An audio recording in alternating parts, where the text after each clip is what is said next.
I'm really excited here because I think we got some of the best people that possibly to speak today. We have three people presenting today, Genevieve Walton, Jessica Ann Boiron, and Sarah Larby. Genevieve is a friend who also is our property manager in Ottawa for our long-term rentals. So Genevieve is an entrepreneur who runs several different companies, including Flex Property Developments, where she manages long-term rentals, and Short and Sweet B&B, where she manages short-term rentals.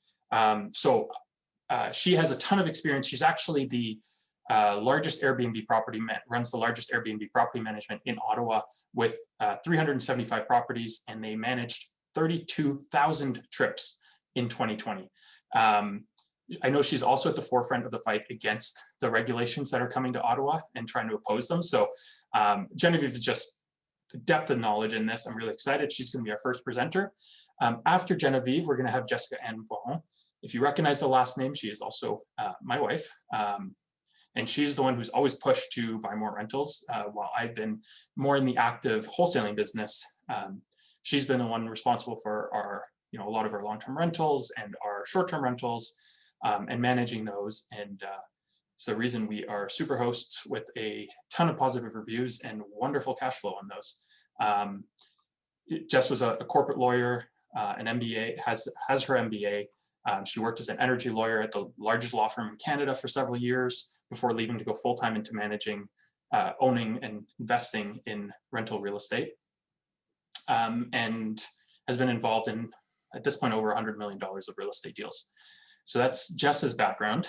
And then Sarah Larby, actually, who I have known the longest. Sarah and I met probably 20 years ago now.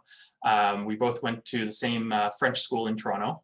And Sarah's background is that in only 7 years, she's built a 7-figure portfolio.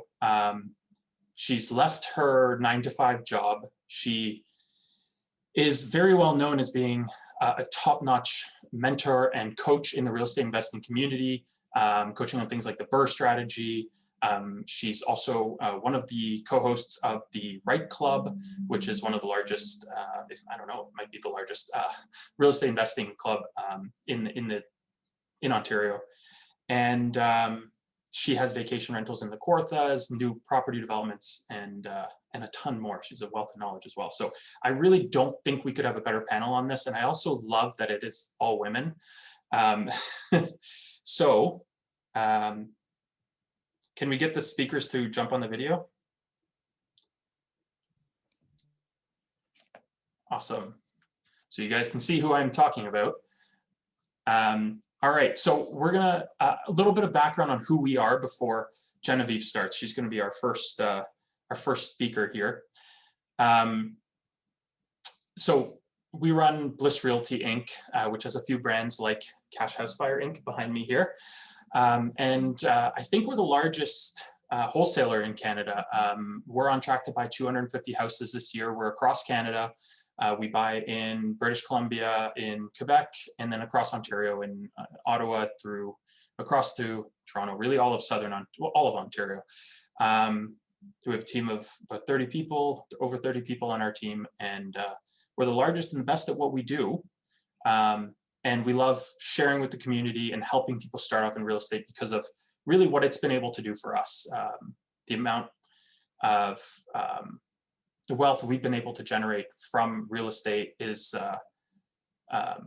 it's just important for us to be able to teach other people how we did it and share and give people a platform to share and help other people learn to grow.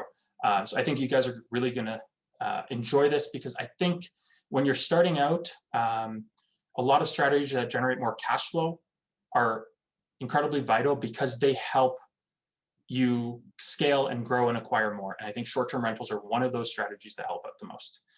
Now, I know Genevieve was having some issues because of the storm that she was in, but I'm hoping she's able to get on and start.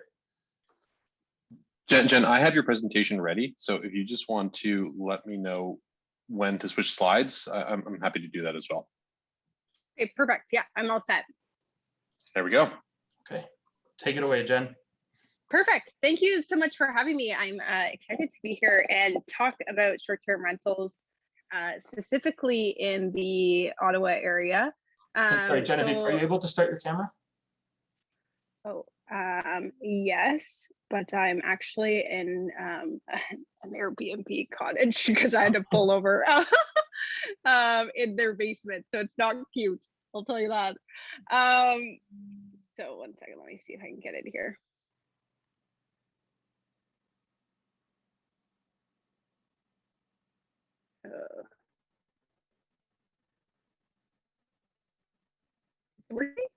Yes, and we can see you, and I think it's just so much better to put a face to the voice. Perfect, sounds good. So we operate a business called Short and Sweet B&B. It's the largest Airbnb property management company here in the Ottawa area, servicing pretty much anywhere an hour and a half from the downtown core. And right now we're currently managing about 375 either Airbnbs or long-term rental market as well. Most of our portfolio functions right now in something called an executive furnished stay, which is 30 days or more, and we'll kind of go more in depth on that. You can move to the next slide. So we refer to ourselves as pro hosts. So there's something called like a super host who has outstanding reviews. There's pro hosts, which are professional hosts who run this as a business. And then there's regular hosts that are doing these more as hobbies. So one of the great parts about Airbnb is that you can do it part-time, you can do it full-time. There's lots of flexibility within the portfolio of how you really want to maximize your revenue, or either maximize the opportunity to use that space, whether that's having family members over, or maybe just limiting some of your risks that you have. But one of the cool parts is when you do have a larger portfolio is you really get to nerd out on market statistics and what's happening in the market right now. So give you a general overview of what happened during COVID, what's happening now in the Ottawa market. So essentially what happened during the beginning of COVID was Airbnb actually canceled most of the bookings that you would see that were in our calendars. And at first that was very daunting and very scary of what would happen, but it actually turned out to be something very great for us. So what happened was all of our bookings were canceled by Airbnb. Guests were getting refunds until March 14th, essentially. If you booked after that, they didn't give you a refund, or it was up to the host discretion. So this ended up actually turning out really great for Ottawa. And when people say that the Ottawa market is very steady, we definitely saw that this happened. It's a very secure market, especially for short-term rentals. We had wide open calendars with no bookings. Well, all of a sudden, we were getting 6 month, 8 month, 1 year bookings on Airbnb, which isn't necessarily unheard of, but it's not very common. And it ended up being diplomats who were coming back. So they were using these accommodations, short-term rentals, for kind of interim housing throughout the pandemic. Then we had a stream of people using it for quarantine, or people who were experiencing delays in their new builds. Then the Airbnbs turned into, unfortunately, divorces, separations, using that for interim housing. And now what's really exciting about the Airbnb market is it's actually turned back into more tourism that you're seeing. So yeah, I wouldn't say, that the price points were wonderful throughout the pandemic, but it was definitely easier to rent a short-term rental throughout the pandemic than it was to rent a long-term property that was unfurnished during that. But what was also interesting was to see landlords' perception of Airbnb change throughout the pandemic, because I think people see Airbnb as a short-term rental, not as a booking platform. So we're big advocates that it is a booking platform. It's not necessarily that it's going to be daily stays. People do book up to a year on Airbnb. And when you're seeing a very steady and consistent market, like in the Ottawa market, you're starting to see that they are using these for longer term stays and these executive stays that you would be seeing as well. We can kind of skip a couple of slides if you want in there. Cool. And so management companies throughout the pandemic actually really started to thrive, because people started seeing issues with tenants that were happening. So people were opting to put their units onto Airbnb for a little bit more stability. And then you were also seeing issues with maybe Airbnb guests that were arising throughout the pandemic as well. So there were some government funded programs that were maybe using these Airbnbs as interim housing as well to give other people more space in these units. And so you started to see that people were really turning to management companies to really help with mitigating this risk that you're starting to see. But management companies are really just a resource that you're providing to the landlord.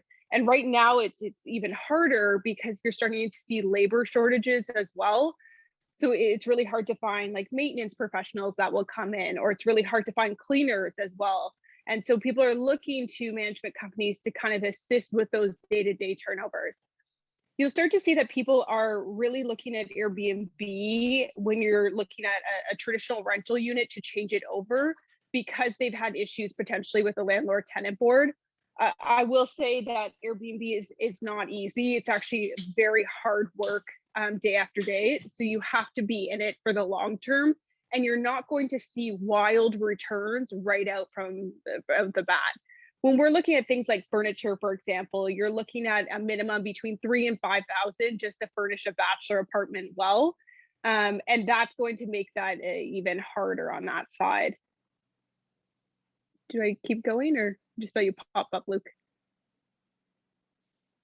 Keep going. I started. Yeah. Okay.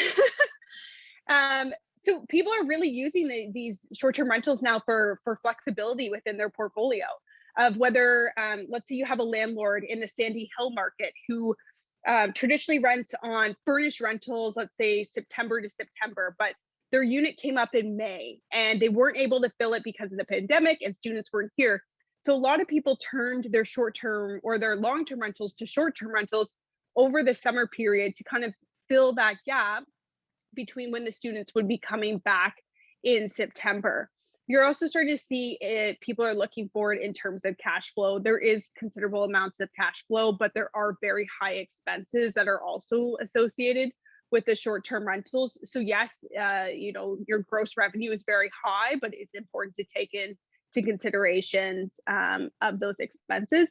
And then you're also start to see that it's just adjusting to market trends.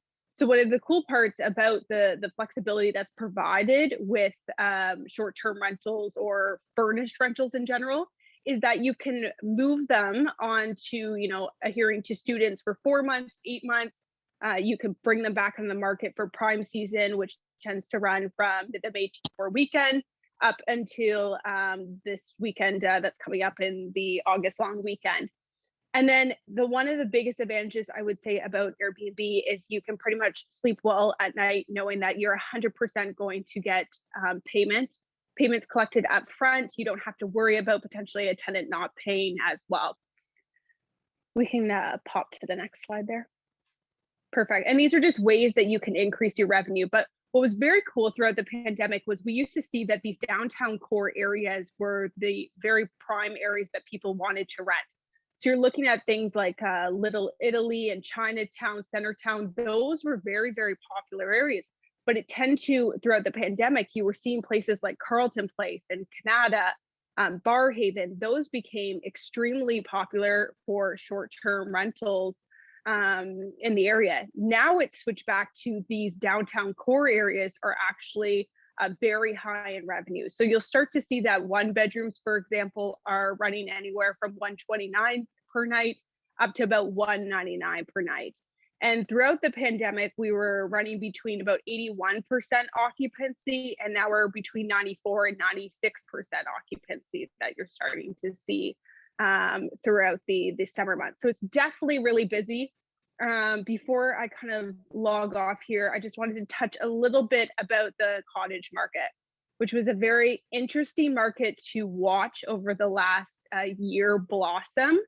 You started to see places in Quebec, which does have different rules for short-term rentals in terms of permits and in terms of also COVID as well. But you started to see that people just wanted to get out of the city. They wanted more space. They really wanted to enjoy their time, but they also wanted to work from these locations. So things like Wi-Fi became very popular in these areas, as well as cell phone service, where people might have just, foregone that for a week when they were going to the cottage. Now people are booking cottages for months, which is very interesting to watch. So the cottage rentals right now in the Quebec area and then down to Constance Bay and that sort of area as well, they're running anywhere between 1,800 to up to about 2,500, I would say, on average for an okay cottage per week that you're starting to see. And they're very, very aggressive market right now. But I don't predict that this cottage market is going to stay as hot as what you're seeing right now. I don't believe that the numbers that you're seeing right now, even in the downtown core, will be realistic moving forward either.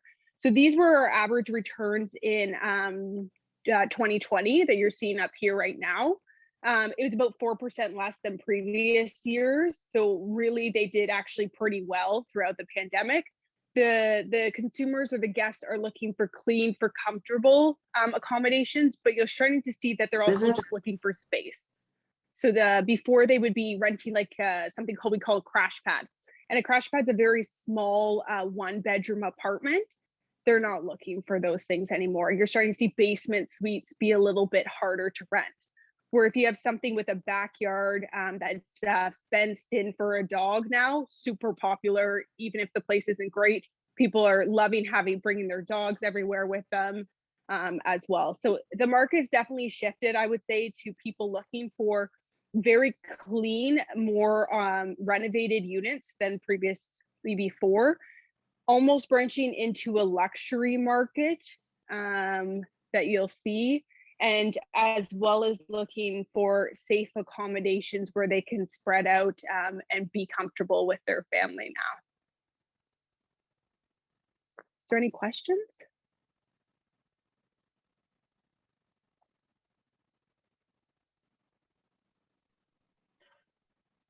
We're going to get to the questions at the end. Okay, After all three perfect. speakers, we're going to do a Q&A. So we're saving all the questions we can. We won't be able to get to all of them, but we will be getting to all the questions we can at the end with all three of our speakers today. Perfect. Well, thank you so much for having me. It's always a pleasure to speak with you guys and see the great work that you're doing day in, day out. I mean, as your management company, these guys provide exceptional clean units and they very much care for their homes. So it's exciting to always get your time to speak with you. Thank you, Genevieve.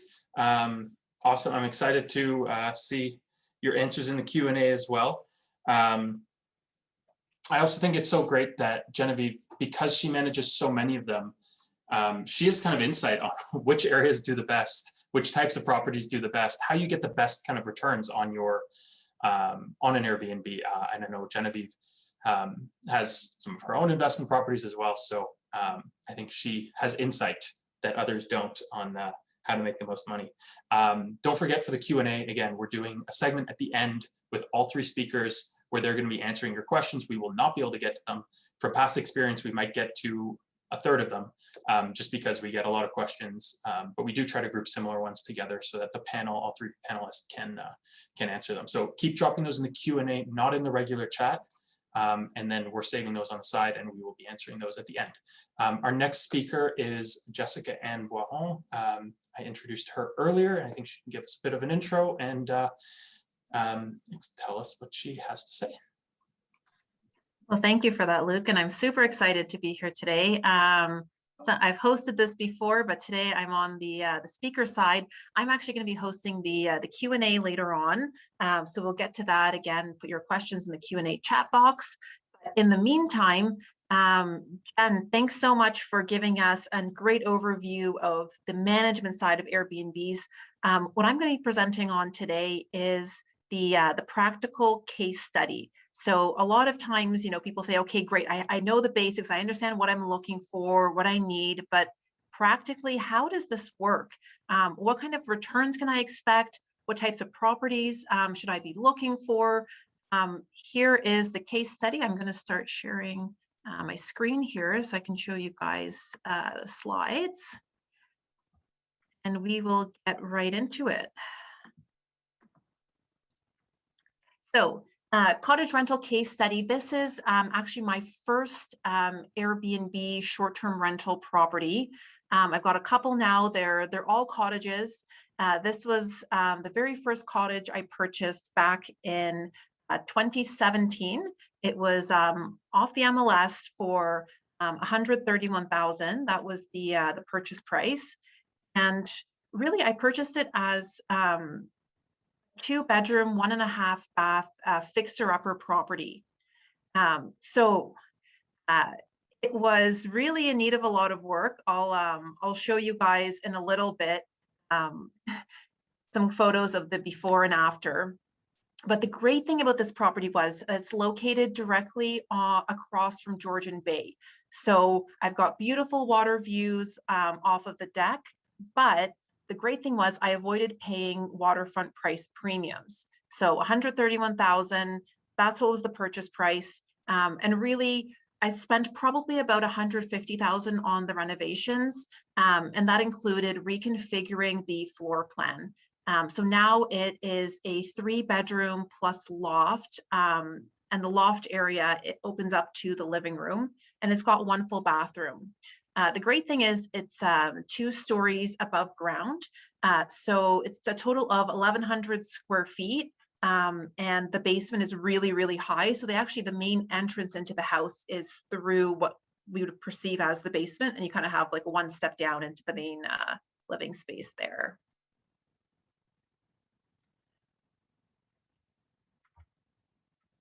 There we go. So this is the ground floor plan. So the main floor used to be a big living and rec room. On the right-hand side, you can see how we've reconfigured it. So I put in 2 bedrooms there. The main entrance is kind of on the north top side of your screen. We've got 2 bedrooms down there, and then the washer dryer and a utility furnace room. We moved the steps and the stairs over to the middle of the house, which gave us a little bit more space and a bit of a more grand walkway upstairs, which used to be 2 bedrooms and 2 bathrooms, but you can see the layout. They were just side by side, a powder room and then a 3-piece bathroom. It wasn't a really good use of the space because the kitchen was tiny. And then there was a dining room off to the side and really no practical living room.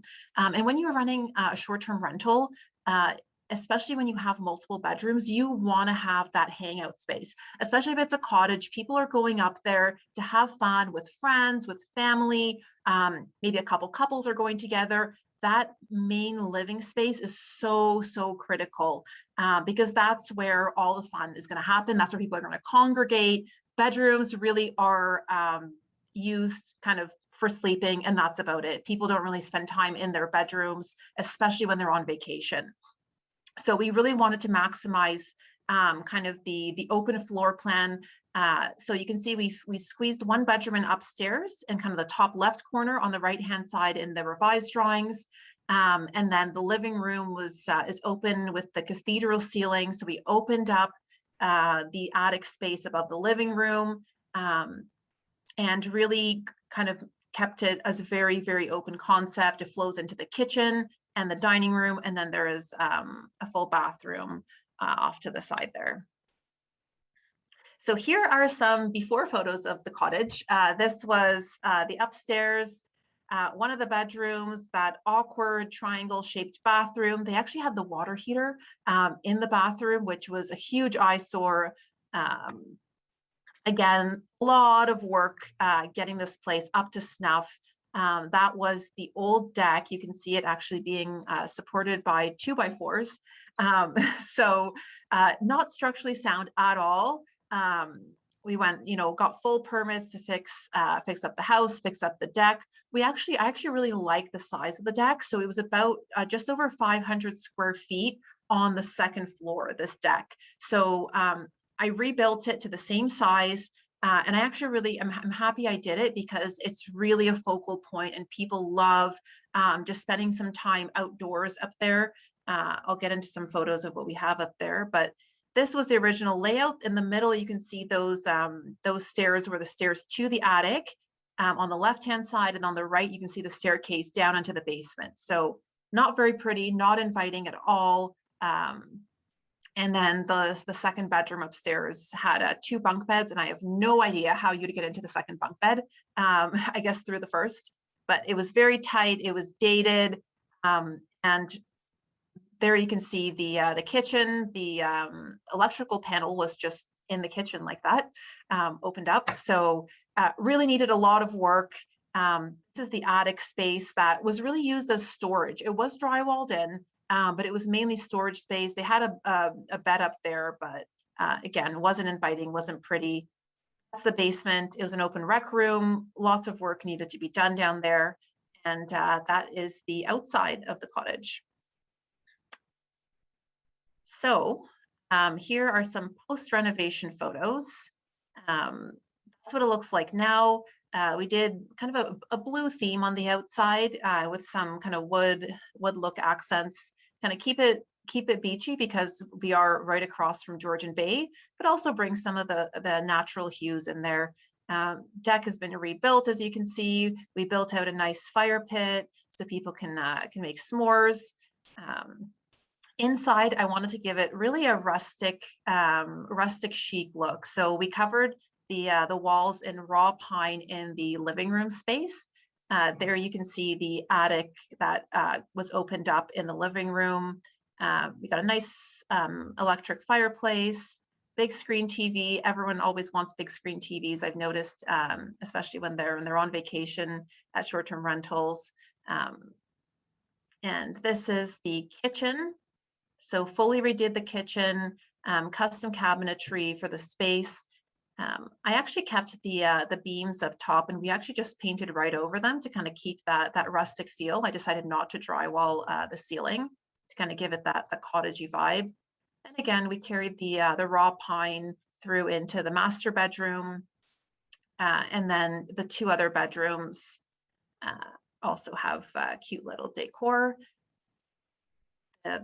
The bathroom upstairs, 3-piece bathroom, toilet, sink, and shower. And that's the attic loft area. Washer and dryer. We actually open up our washer and dryer to guests. I find a lot of people, especially if they're wanting to book for a longer time period in the summer, for example, a week or 10 days, they really appreciate having access to laundry facilities. So the laundry area is open to guests, and also we got big machines in there to make sure we can handle changeovers. This is the deck area, and like I said, I'm really happy I kept it nice, big, and open. You can see the water from the deck here. We've got a hot tub, which has really helped me keep the place booked up in the wintertime. I'll get into that a little more later.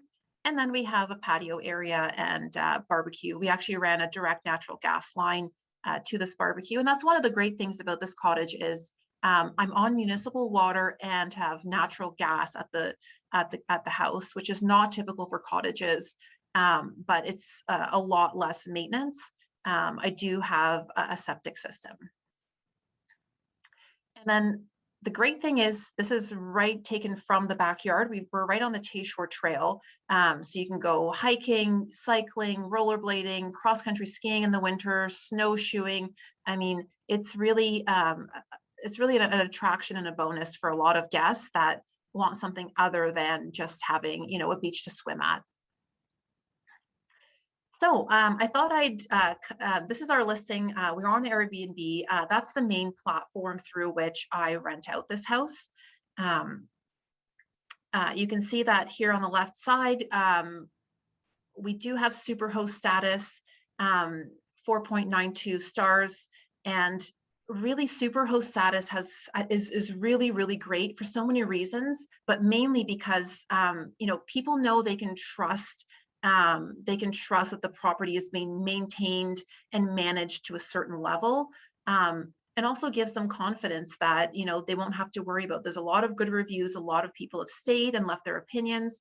And so I do think, I'm not sure about the algorithm, but I do think that the property is is higher up on search results as a result of having more reviews and that super host status. So I put together a quick list of some of the keys to success, really that I've learned from this property. I mean, I started this journey back in 2017. A lot has changed since, especially with the pandemic, but some of these things have just helped me get through year by year. So building a local team first and foremost, that is critical. I probably live about 5 hours away from this cottage, and I visit maybe once a year. So especially with the baby now, not as often as I used to. So having a local team on site has been really, really important to make sure that I've got trusted individuals who can manage the space for me, can take care of it, can check in on it. And what I mean by local team is first and foremost, a really good cleaner. I have a checkout window between 11 and 4 when guests check out. And especially during the summer, I have back-to-back bookings. So when someone's checking out at 11, someone else is checking in at 4 p.m. that same day. So I've got about a 5-hour window to get the whole place ready for the next group. Especially with extra cleaning protocols we have right now during COVID. My cleaner always makes herself available during that time frame. So even if we have a last minute booking, she's available. She's always able to go in, get the place ready, and check in on it. I've got a lawn maintenance team that maintains the lawn and front yard, backyard. I've got someone who's responsible for maintaining the hot tub, which needs chemicals and changeovers. So really, it's about building out that team. Local contractor and handyman, things break often, as in any house. So really building out that team of people you can call on when something comes up or when you need help with something is so critical, because if I had to drive out 5 hours just to take care of something or get the place ready for the next guest, it wouldn't be sustainable. I wouldn't be able to grow the business the way I have so far. So self check-in, that's a really big thing. Again, I'm far away. I'm not on site. And having the ability to let guests check in on their own at their on their schedule has been great. I've got a keypad on the door, so a couple days before check-in, I'll release a code to the guests that are checking in, letting them know what their entry code will be, and they can arrive pretty much anytime after 4 p.m. on their day of check-in. So adapting to the changing seasons. The listing you see on the left is my what I call my summer listing. I've also got a version in the winter. So you saw earlier when I showed the after photos, there was a photo of the house in the winter. Around November or end of October, I'll change over the listing. And instead of calling it Modern Cottage, I now call it Modern Chalet, because people are looking for chalets. We're about 15 minutes from Mount St. Louis Moonstone and a lot of other ski hills. And I'll put up a winter photo just to kind of get people's attention and to showcase really what the property looks like by season. Same thing with activities. Right now we're hiking, we're biking, we're running. That's what we're really advertising. Wintertime, we're advertising snowshoeing. We're still advertising the hot tub because that's a big draw, and skiing facilities. And cleanliness and communication with guests really, really is super, super important. I cannot emphasize this enough. And I've gone through, the cleaner I'm with now was not the first cleaner I hired, and I unfortunately had to let my first cleaner go just because I wasn't assured that everything was meticulously cleaned, especially linens, towels. Inviting someone into a space that they don't know, and so having the highest, utmost standards when it comes to cleanliness is huge, and that's really the big driver I found for reviews. Same thing with communications. I always check in with guests after they've checked in, see how they're settling in, see how they're doing, making sure they're having a good experience. And if something, is missing, or if they have some questions, letting them know that, the communication channels are open. So making it a unique property. You guys saw this house before. It was a hoarder house. It was not pretty. It's not really in any specific, I would say, cottage, like high volume cottage area. I'm not in the Muskokas, I'm not in the Kawarthas, but I've really made it into a unique property. We've got the rustic look inside. We've got the trail behind that I advertise. I've got the hot tub in there. We've got the fire pit. It's really about the experience people are getting when they're visiting your house. And so you want to think about, okay, other than just providing accommodations or a roof over someone's head, how can you make it into experience? What kind of local activities on site and off site can people partake in? 2-night minimum. That's one of the hard lessons I learned is early on with another short-term rental property that was in the city. I did allow 1-night minimums, and I just found that the quality of the tenant or the guest that's staying at your house isn't the same if someone just needs, you know, a 1-night stay. So I focus on 2-night minimums. I've found that it really greatly reduces the likelihood of parties, of damage to the house, and of a nuisance and noise to neighbors. Creating the destination with local activities, I touched on already. And all of the decor that you saw in the house is either handmade or repurposed. There was for example, an old weather vane that I found at the property at this house specifically, and it had a stork on top. And I actually took off, it was a metal weather vane. I took off the stork. It's now on the wall. I've got you know, paddles and oars. And I really just wanted to keep it very, very in tune with the environment. So surprising guests with extras, that's always fun. As you can see in my photos, they're not really highly professionally done. And I think for me, really what I like is for the reviews to speak for themselves. So they're photos I took of my own space. And so when guests arrive, very often the comment I hear most is, wow, this place is way better than I expected. And when you start off on that foot, people, it's just a really good, you know, way to start off on a vacation or a getaway. And I like surprising guests with little extras. So I've got a bunch of board games. I have 2 kayaks and a canoe that are my own that I have at the property. I've left there. If guests want to borrow them, they can, of course, at their own risk. You know, blankets for the fire pit, just little extras that make it that much more of a destination. And again, I can't emphasize enough having the superhost status. And superhost status is something that you gain through Airbnb directly. So it's a bit of an algorithm based on a number of things, including reviews. You know, you cannot cancel on guests. So I've never actually canceled on a guest myself, because then you risk losing that superhost status, and just maintaining certain standards.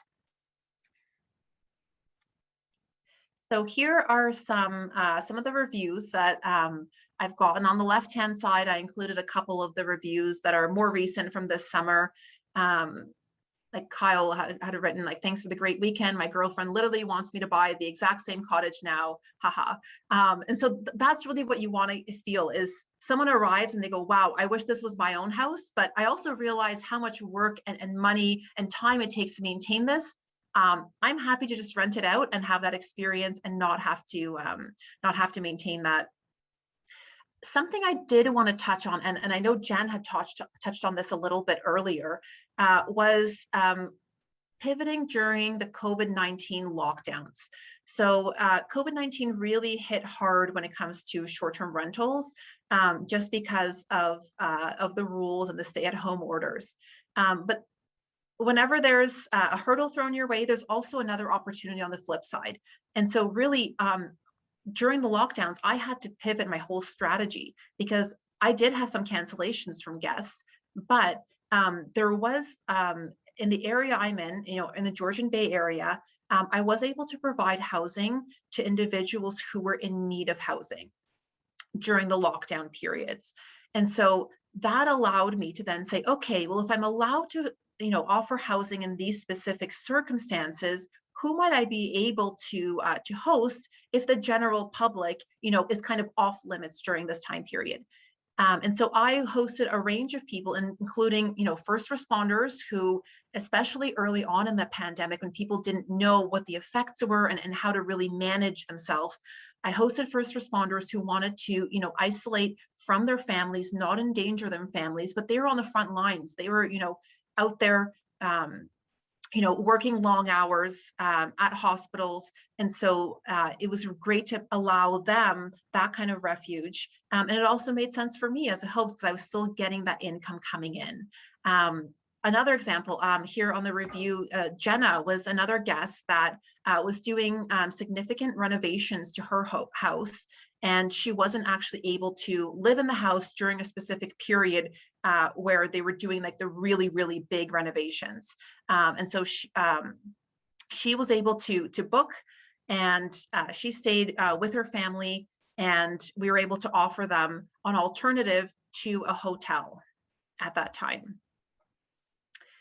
And really, I operate the cottage year round as a short-term rental. So, it's winter activities and hot tub that attract the guests in the winter. So, skiing, snowshoeing, there's snowmobile trails nearby.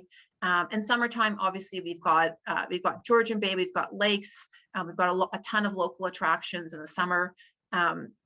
And I've actually, since I started running the short-term rental in 2018, I've never had a weekend that I wasn't able to book. So I've been booked every single weekend. So if I want to come up for a weekend, I have to plan that ahead of time because it's that popular.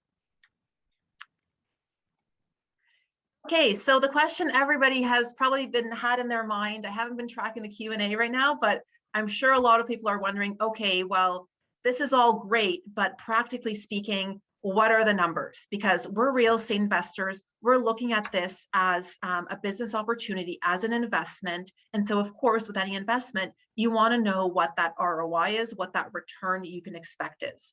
Again, it'll vary very much property by property, neighborhood by neighborhood, depending on whether you're doing a cottage rental like I am here in this example, or whether you're in the city doing more of a condo or a house. But I thought I'd share my numbers with you guys and be fully transparent. So here it goes. This is the cash flow. Monthly income is about $7,700. Our expenses are cleaning and supplies. That's by far the largest expense.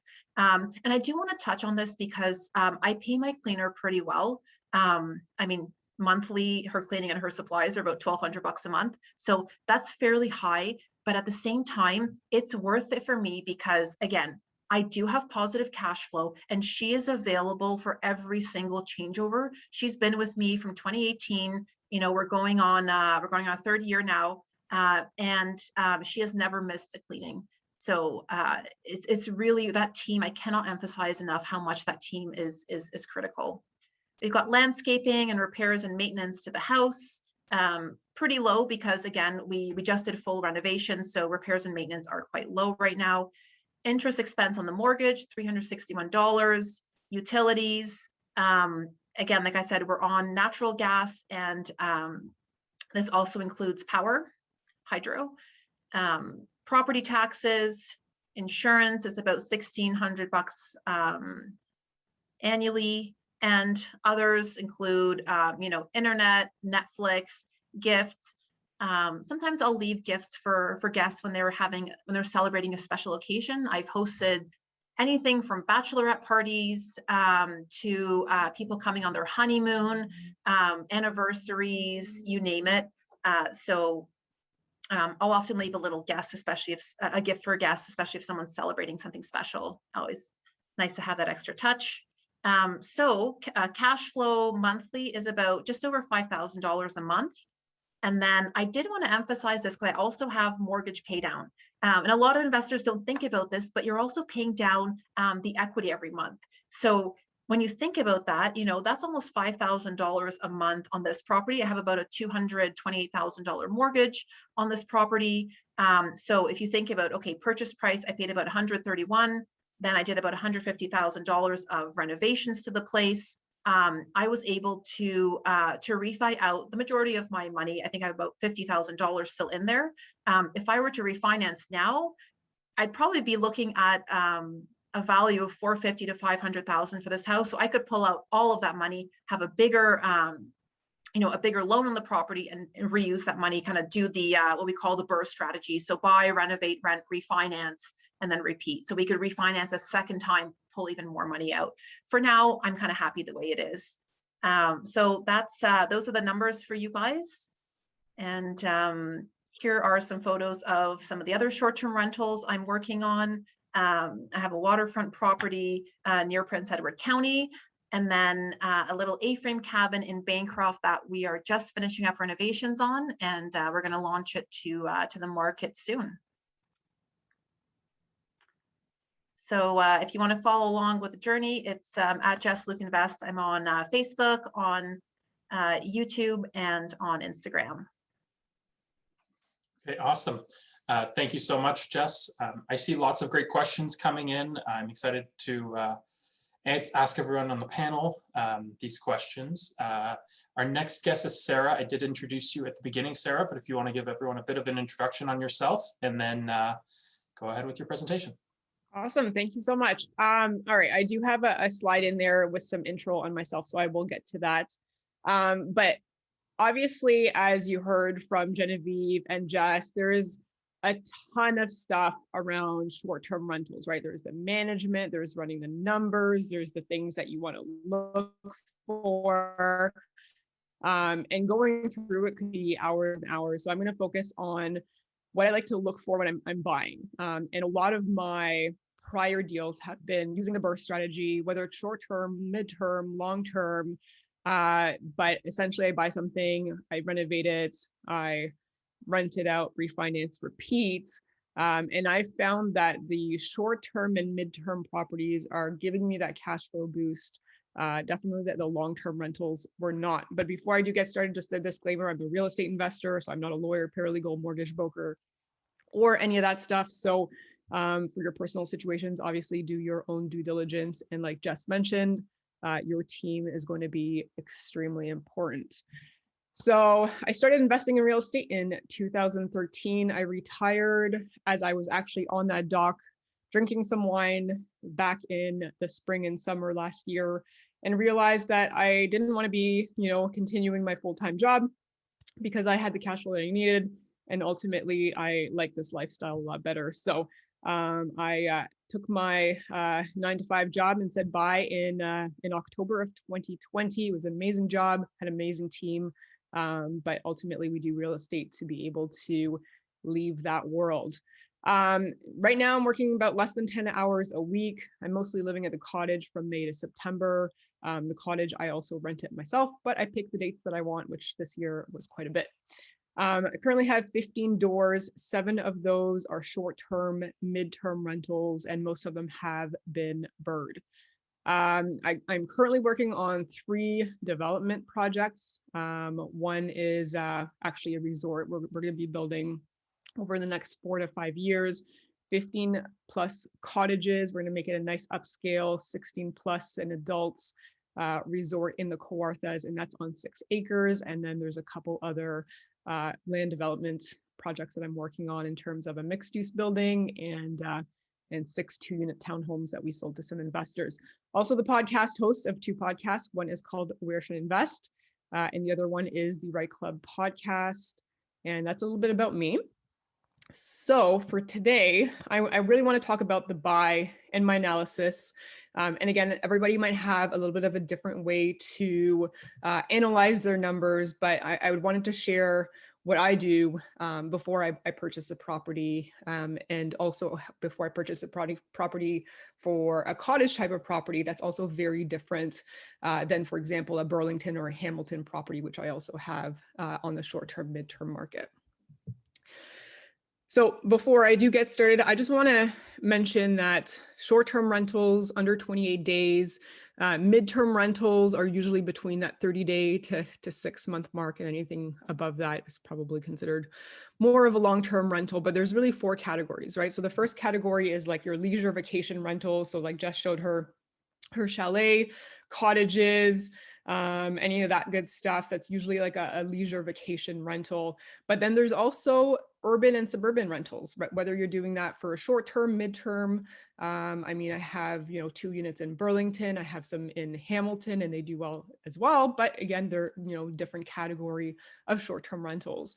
And then you can always do your primary residential rentals. So you're either renting out your house as you're going on vacation, or a room or two in your house. So that's also another option. And then I put everything else in the other category. So, keep in mind, there's even sites like hipcamp.com. If you've got a huge yard, or something where people can go and camp, you can make some money doing that. It doesn't have to just be, structures. You can do RVs, you can do houseboats, tree houses, all that good stuff you could do on the short-term market as well. But for this purpose of today's class, we're going to focus on number 1 and number 2.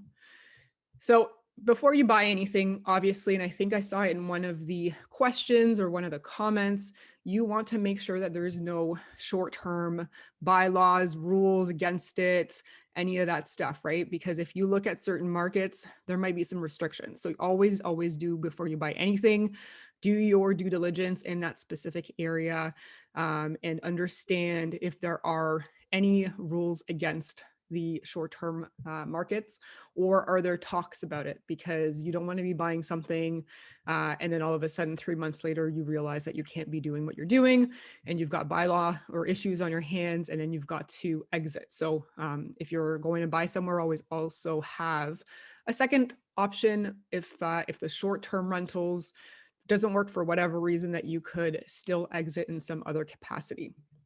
So I'm going to put down my criteria that I look for when I'm looking at like recreational and cottages, cottage properties.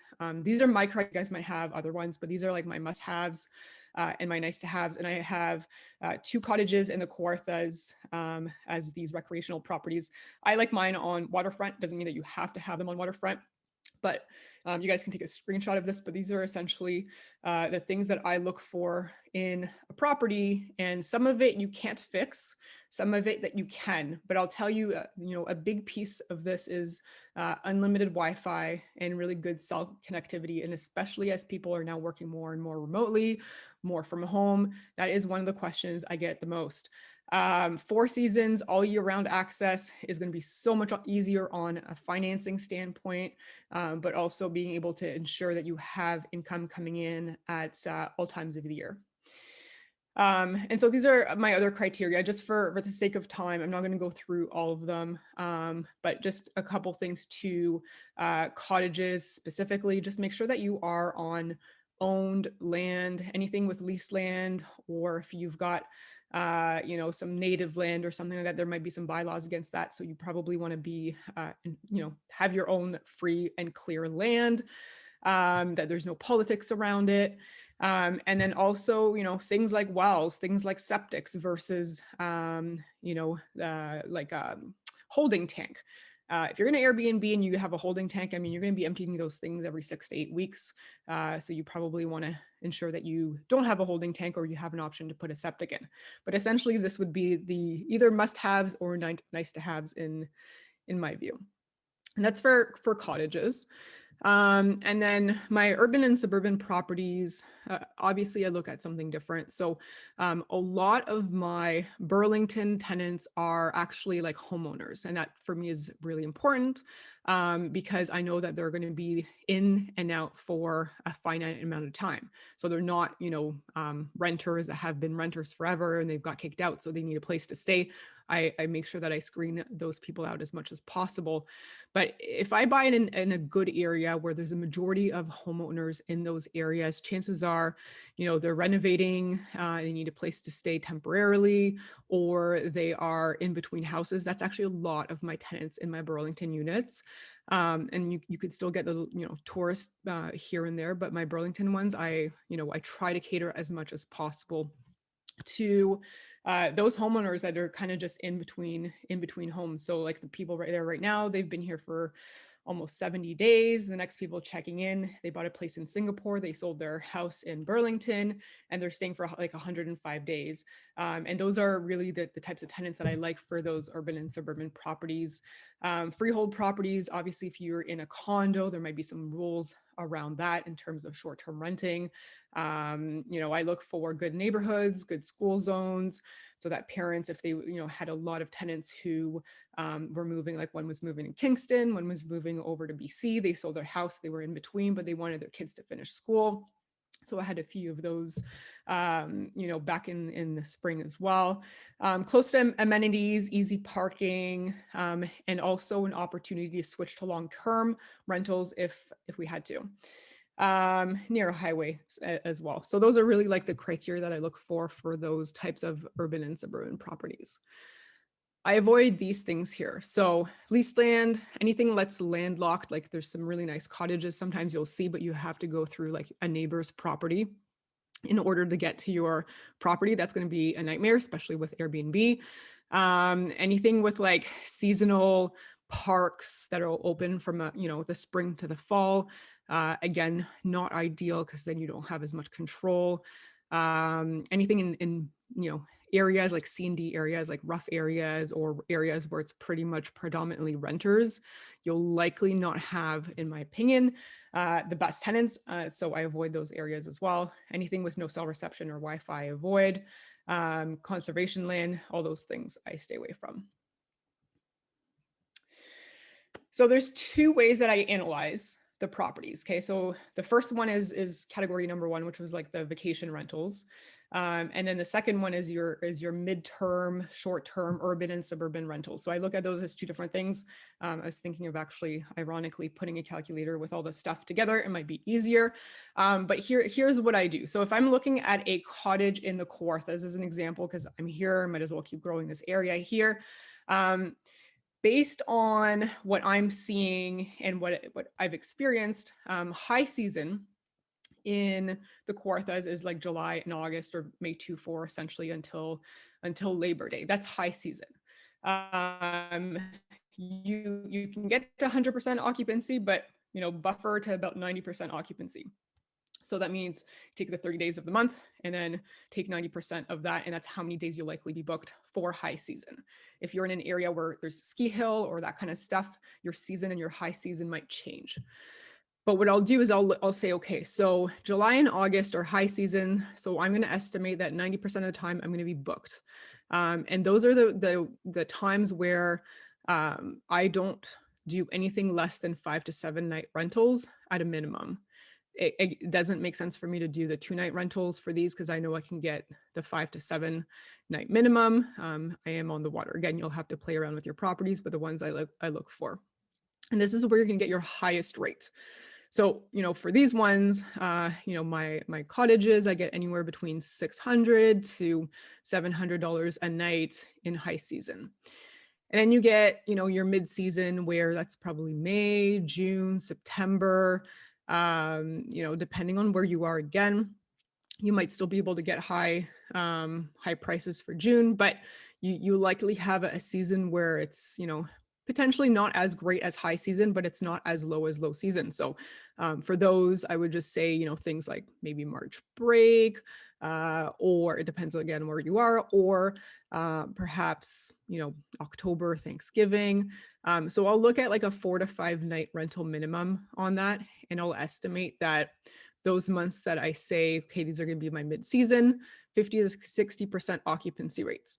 And then low season or anything like, again, this is not for the ski chalets because then it changes, but for, my waterfront properties, January, February, usually a little bit slower as an example. And I listed them there. So you guys can take a snapshot of that if you want, but I will estimate 20 to 25% occupancy for that. And then a lower rate. So my mid-season might be, $450 a night. My low season could be $200, $250, depending on the property. But the closer you are to a large city where most of your renters are going to come from, I would just say try to stay within 2, maximum 3.5 hours or less. It's going to help the closer you are to a major hub, right? So if you're in Ottawa, it's going to be different if you're looking for cottages near there. But where are your renters coming from? So for me, in the Kawarthas, most of my renters come from the GTA. So it was important for me to be, that 2-hour mark, because what happens is I get a lot of bookings for mid and low season because people don't want to be traveling 4 and 5 hours off season. They'll do whatever for high season because they'll take what they can get. But when it comes to, potentially a weekend in January or February, no one's going to want to drive 5 hours when they can find something decent and closer at a 2-hour mark. So here's an example. So this is the cottage. This is where I am right now. I bought this 3 years ago, and most of my rental income comes from Airbnb at this point in time. Sometimes I have friends and they want to come back, and so we don't do it on Airbnb. We take it off of Airbnb, but I would say on average, and looking at the other properties as well, 75 to 80% of my rent sources or my renters will come from Airbnb. And then the others I either do through word of mouth. And then at that point in time, I had a lawyer draft up an occupancy agreement where I have certain clauses in there as well, and I have them sign that paper. But otherwise, everything goes through Airbnb. And I won't go through, and I know Jess did a little bit of like, what you want inside and how to set it up, because that's a different topic for another day. But I can show you here. These are real bookings. So as you can see, July 11th. So that person here booked from July 10th to the 17th. You get paid a day later on Airbnb. They probably paid 12% more than that, but Airbnb takes some fees. So I get, $4,100 in my pocket there. So you can see some of the income that you get. So here is an example. So for mine that I just showed you, again, I use it quite a bit for myself. But if you're looking at an estimate and you say, okay, high season, I'm going to estimate 90%, doesn't mean that it's going to be your accurate actual stuff, but at least be conservative when you're estimating your numbers, because your place is not going to be booked 100% of the time. So if you say 90% high season, 50% occupancy mid-season, and you've got 20 to 25% low season, I'm estimating in this case that I'd make about 66 grand a year. So about $5,500 on average per month, where in this case, the majority of your money will come in July and August. And if I were to rent something like this long-term, I'd probably get about $3,000 a month. Cleaning fees, I charge $120. It usually costs me $120. That's usually a wash. And like Jess mentioned, adding a hot tub will definitely increase your occupancy, especially off season. So if you really want to boost the people coming in and you don't want that 20 to 25% occupancy in low season, and you want to try to get that higher, hot tub or a sauna is going to be your best tool to do that. So that was cottages in a nutshell. I have a few more minutes, so we're going to go through urban and suburban short-term, mid-term rentals. Okay, airdna.co is a great site. You can get some free information, and then if you upgrade for a fee, you can get even more access.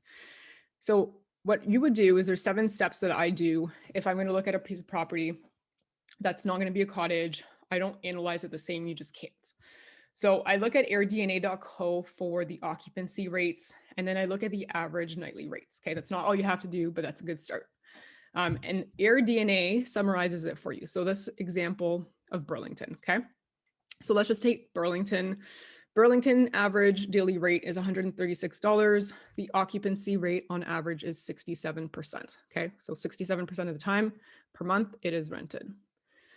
And then you can even narrow it down by neighborhood for more exact numbers. You can look at listings that are similar. You can look at Airbnb reviews to see how many reviews they've had. And you can look at their calendar to see what's coming up, what's booked, what's not booked, all that good stuff. So you can really do, you can get lost in this and you can do a lot of stuff. But here are the 7 steps that I would suggest that you guys start doing. Again, it doesn't mean that you're only going to make this, but this should be your, in my opinion, your worst case scenario starting points. So let's just say my Burlington unit, as an example, there's 2 units. There's the top floor with 2 bedrooms, and then there's the basement that has a 1 bedroom plus an office. So let's just say step 1 is you're just doing your general overview. Okay, so what you would do is you use your occupancy rate from AirDNA times your average nightly rate, and you compare that to your long-term rental rate. Okay, So let's just say in this case, it's $136 a night is the average daily rate for Burlington per unit, times 67% occupancy, which is 20 days. That means that per unit, I would get on average $27.20 per unit, okay? And that's step one. So if your short-term income is longer or bigger than what your long-term income would be, move on to the next step. If it's not, don't even bother spending all the money to set it up, just go long-term. Number two, compare by unit type and neighborhoods, okay? This is very general. So you really have to dig down, because if you're in a better area of Burlington, or you're in the ghetto of Hamilton or something like that, your rates, daily rates will differ, okay? And at that point in time, if you really wanted to dig, you can do the paid option on Airbnb if you want. But what I would do is I would look at other 2 bedrooms or similar units to mine, okay? So I would compare what other non-basement 2 bedrooms there are and what the average nightly rate of that. And I would look at my 1 bedroom basement unit, and I would look for comparable properties on that as well. So if my 2 bedrooms are getting $175 a night based on, digging into Airbnb and seeing what's nearby, and the advertised price is $175 a night, well, that's higher than the average daily rate that Airbnb is giving me of $136. And in this case, my 1 bedroom, doing the math and looking at Airbnb, was $130 a night. So if my top unit brings in $175 a night and my bottom unit brings in $130 a night, that's essentially $3,500 upstairs and $2,600 downstairs. So that entire property, based on this step 2 calculation, brings in $6,100 monthly on average, okay? Step 3, I compare my potential gross income differences. So I compare my monthly long-term rents to the short-term rent. So my long-term rent for that 2 bedroom upstairs would be about $2,450, and I'd get about $1,650 in the basement. So if I go long-term, I'm getting about $4,100. If I go short-term, I'm getting $6,100. It's important to understand the difference, again, because if it's not that significant, don't spend 20 grand to furnish a place just for a small difference. Step 4, you want to compare and contrast your amenities and other nearby rentals so that you can increase your occupancy. So there are some things that you can do to take that 67% occupancy to make it higher so that you can boost your cash flow. So here are, some things. Does your property look more modern? Is it more updated? Does it have new amenities or different types of amenities? A hot tub, as an example, is a big one. Are you currently a super host? All of those things will make a difference that you could see if you can boost your occupancy rate as well. Step 5, you want to review your occupancy rate of other top properties with the best amenities and decor. So if you found some really cool ones that you're like, hey, I can add a hot tub, I can probably redecorate and add all brand new furniture. Let me see what is nearby that has similar things and what is their occupancy rate, Airbnb, you can pay for it. It'll give you that information. So maybe that 60% goes to 80% based on adding a few really cool, way better amenities so that you can be top choice and rented a lot more of the time. That right side is my bookings. I mean, I have my top unit gets rented. It's rented right now until December, nonstop with, like, as you can see here, a day difference, a day in between, just enough time for the cleaner to come through, or if I got to do any maintenance in between. So you can get booked solid. So even though I'm booked, I would say a lot more than 80%, it doesn't mean that you should always look at, the best case scenario, be a little bit conservative, in your numbers as well. But you can do better. But step 6, you also want to account for your monthly expenses that you will not have if you are doing a long-term rental. This is really important. I think a lot of people forget this. There are additional expenses with the short-term rental strategy. So obviously you're going to have your capital expenditures at 4% regardless. You're going to have your maintenance costs of 4% regardless. That's whether you have a short-term or long-term, you're going to have that. For short-term rental, don't worry about the vacancy rate. I know sometimes with the long-term rentals, I tell people to add the vacancy rate, but we look at occupancy, it's just different. But here's a few things that you want to add to your calculations for expenses. So you've got, your internet, Netflix, you have to have something for them to be able to work. I don't do cable, I do Netflix, it's just fine. But you also have, in my opinion, some extra costs for wear and tear and replenishing, right? Soap, toilet paper, laundry, broken dishes, like all that stuff is going to be an additional cost. And so on average, I look at 3% of my gross rents for replenishments. Yard work, you know, you might have a tenant that does your yard work from a long-term tenant perspective, but you will have to figure out something for the short to midterm rentals. Insurance is going to increase, right? So what is the difference in increase from long-term to short-term? If your long-term rental insurance is 150 and your short-term is 210, you got to look at the difference for that. Hydro, gas, water, you're paying those. You might want to do security monitoring as well. So you want to figure out all of your expenses. I don't add cleaning in that because it's essentially a wash from what the renters pay for when they book. And then waterfront properties, you might have some additional things like if you have a weedy lake, you might need to have your water weeds removed every so often. So you want to cover that cost. So that's step 6. You want to figure out all of your costs and you want to add them up. And then step 7 is the last step. You want to compare the final estimates. Okay, so here's an example. When I looked at all those expenses that we talked about, the top section there is short-term, midterm, and the bottom is the long-term rental. Okay, so you can see here the income. So my upper unit, this is my estimate. It's not accurate because accurate, I get a little bit more than this, but my upper unit is 3,500 based on the short-term estimates of these 7 steps. My lower unit gets me 2,600. So my estimate is 6,100 versus about 4,100 of income. And then you've got to look at your expenses that are going to be different. So my long-term rental expenses would be my maintenance CapEx cost, my vacancy, insurance, and taxes, okay? In this case, it's 560. Those same things plus those extras I talked about is 1,390. So there's a big difference in expenses per month. And before the mortgage, because everyone can have a different mortgage purchase price or whatnot, you know, I'm looking at 4,709 before my mortgage and taxes, obviously, versus the 3,540. Okay, so if I were to do an estimate of long-term versus short-term with these 7 steps, I'm projected a difference of 1,169 per month based on the 67% occupancy. Obviously, if you find that it's more, you can do more. And I would personally pursue with this because you know, for me, this is conservative and I have certain ways that I increase it. So I have longer midterm stays, which I like a lot more. But this is a good starting point. And obviously you can boost cash flow as well. Like you can, you know, some cottages, you can charge extra for linens, additional guests. You can add HST taxes in there as well, because you might have to pay it off depending on your situations, talk to an accountant. And you can offer some extra services as well, right? So like if you're looking at different resorts, they might have maid service during their stay, shuttle service. I mean, this is usually like in the Caribbean more than anything, but think of some extra additional things that you could offer for an extra charge.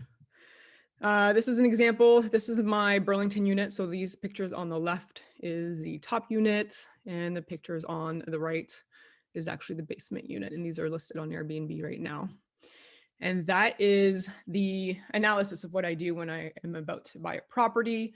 Obviously, there's so much more, as you can tell from, you know, it's just very all-encompassing, the whole short-term and midterm stuff. But I will say, for me, it is a big piece of why I'm no longer working a 9-to-5 job today, is because I was able to boost a lot of cash flow using this strategy with the units that made sense. They don't all make sense everywhere, but the properties that made sense are definitely doing really well. So my IG profile, Investor Sarah Larby, you guys can send me an email or reach out on the website as well.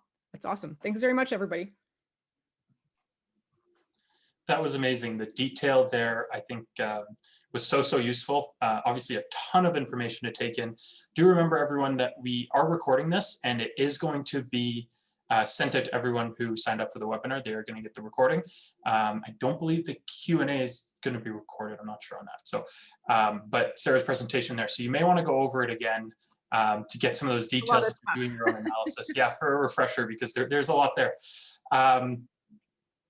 I did want to mention as well, like, note that the hosts here, you know, they're the top they're in the top of the hosts that you're going to run into. When you're looking, Sarah gave the example of what other things are renting for. I think it was a really good point when you said, look at some of the best ones, because I think people who are taking this seriously, going to run a good Airbnb, they're not looking, you're not looking at the average. Oh, that place rents cheap. Okay, well, maybe they're not managing it well. Maybe they're fully booked because they charge a quarter of what they could. So just know that, you know, when we're talking about the returns you can get, you know, when you see how Jess, Sarah, and Genevieve manage them, they're in the top 10% of hosts. They're going to be in the top few hosts in a market, and the amount of income they can make is drastically different than the average host. So this isn't something that you should be half-assing. If you're considering doing it, you know, full ass it, don't half-ass it. I don't think that's a word, but you know what I mean. Anyways, so Jess is going to be hosting our Q&A section. I'm really excited. There's a ton of really good questions in here. Obviously, we're not going to get to them all. Genevieve, are you on as well to answer? I am, yep. Awesome. Okay. So I think Jess is going to be hosting this and helping answer some questions as well, and asking the panel of Sarah and Genevieve as well. So Jess, if you want to take it away. All right, thank you, Luke. And we've got, I think I've got like 2 pages of questions here. So we are going to do our very best in the next hour or so to get through as many of these questions as we can. Without further ado, first question, I think I'll direct this one to both of you, Jen and Sarah. Do you prefer short-term rentals or long-term rentals better? I guess, what are your thoughts? I think you guys both do both. So you guys have seen both sides of the coin. I guess, what do you like and why do you like it? Sure. I mean, I can start. I think that there's a really cool opportunity in the midterm rentals, the 30 days to 6 months at a time, tenants that are in between houses, that are working on a big reno, moving, and, you know, their house doesn't align. I think there's a really cool opportunity there. And there's an opportunity also not to have to worry about the HST implications. And you've got somebody that is paying a premium that's not going to stay forever. I love that. I would say that's probably my highest, then followed by short-term rentals. I like the cash flow, and I like the tenants, and I like that they are not, being in Ontario, you know, they're not necessarily part of the RTA, and the whole like landlord tenant board stuff drives me nuts in Ontario, how it's so one-sided. So if you have the right properties to do the short and midterm rentals, that is what I would suggest that you do. But I wouldn't do it with my Brantford properties. Those are long-term, they wouldn't do as well. So you just have to know what you're investing in and where, and then go from there. But I would say, you know, my top is midterm, then followed by short-term. And it's a little bit more hands-on for sure, but it's, to me, the cash flow is worth it. And Sarah, a quick follow-up to that. Do you post your midterm rentals on platforms like Airbnb? Yeah, so essentially it's through Airbnb, and what I do is I offer like a good amount of discount. So I'll raise my like nightly prices.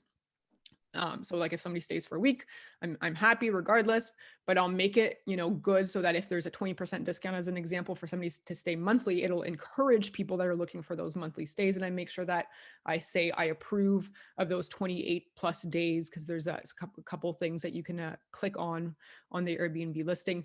But I will tell you, it's word of mouth. Connect with your realtors, your insurance brokers. There's probably lots of people that have had a fire and a, you know, a flood, and they need somewhere to go for temporarily, maybe 3, 4, 5 months. Figure out who on your team can connect you, because I sometimes have realtors reaching out to me and saying, hey, you know, I've got somebody in between houses. So I would say, you know, 80% of it will come from Airbnb, and then the rest will come from just word of mouth. Awesome. Jen, do you have anything to add to that, or what your preferences are? Oh, she absolutely covered everything there. But I agree. I think the midterm market hasn't been tapped in properly. It obviously depends on where your short-term rental or your rental unit is. Personally, for my own properties, I do opt more short-term than long-term at this point in time. Most of that is actually just to do with peace of mind. The good part, obviously, about having a short-term rental is if things go bad, it's just, you know, a couple days, where there's other issues with tenancies for longer periods of time. But that mid-term market is a great way to capitalize on homeowners who are looking for other interim housing, and they are absolutely wonderful guests to have. Awesome. Okay. Moving on, a question that several people posed was touched on adjusting prices. So weekends, holidays, do you use software to determine prices? And if not, what are you using to set that nightly rate? Do you want to start us off, Sarah? Sure. So I don't like, so there's two things you can do. You can let Airbnb choose it, which in my opinion, they'll choose lower than you probably could get. I prefer to just do it myself. So, you know, every so often I'll keep a pulse on the market.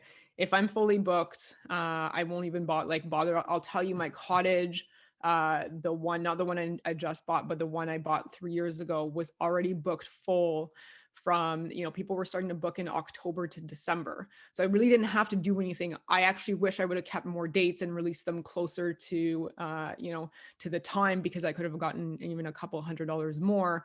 And my new one I closed on June 22nd. It was full like in a matter of 2.5 weeks for the rest of the summer. So it depends on the type of property that you have. And then I'll probably look at my Burlington place, and I'll tell you, once you have some really good reviews, like you can jack up the price a little bit. It doesn't have to be insane, you know, but I prefer to have control over it. Every so often I'll take a look. I'll see, like, there's stats on Airbnb that you can see how many views you got, how many bookings, like, you know, conversions. So they have a lot of really cool data that you can get.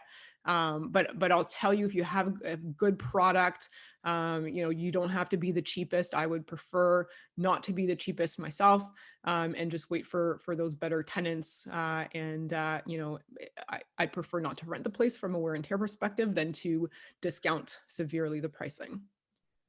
Yeah, and I think I'm on the same page as you, pretty close, Sarah, where I set the nightly rates myself. I have a certain minimum that I will not go under, and that's just from experience. Like, I want a certain caliber of tenant, of guests in the space. And I'll usually open up anywhere from 3 to 6 months out for my cottages, like the dates, and put the prices up high and see if somebody bites. Like this year, actually, on the cottage I spoke about tonight, I rented the place out for $1,000 a night for a weekend, which is like crazy and unheard of based on past years. But this year the demand is just it's just huge. It's there. So having that ability of, okay, having a couple weekends open to kind of, you know, test the market, see where people are at, what they're willing to pay, kind of opens up that door too. And then once you get closer to a date, if you know, if you don't have those dates booked, you can drop it a little bit, and hopefully more people will be interested, kind of more last minute.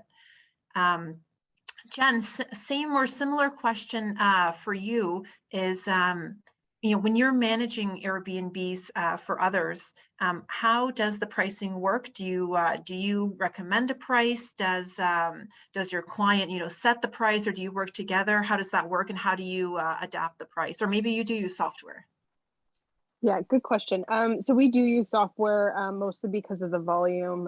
It's hard for us to adjust pricing, but you can use software such as like Guesty or Porter, for example.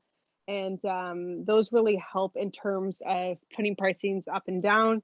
You also see the software actually controls markets in terms of supply and demand. So you'll actually see some of our listings become unlisted for periods of time.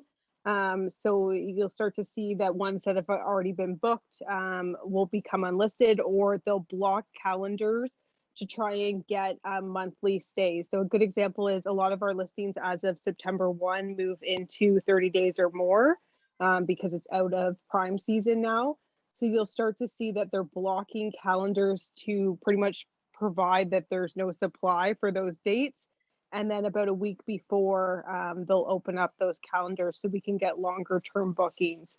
And most of that's just done because of supply and demand. If there's no listings available as of September 1 and someone needs a monthly stay, this would be kind of one of the only options that would be available. You'll also see that same strategy be done for holidays that are very popular as well. And this software is also helping with merging different platforms. So whether it's bookings.com, Expedia, hotels.com, and Airbnb, and making sure that the calendars are controlled at that time as well.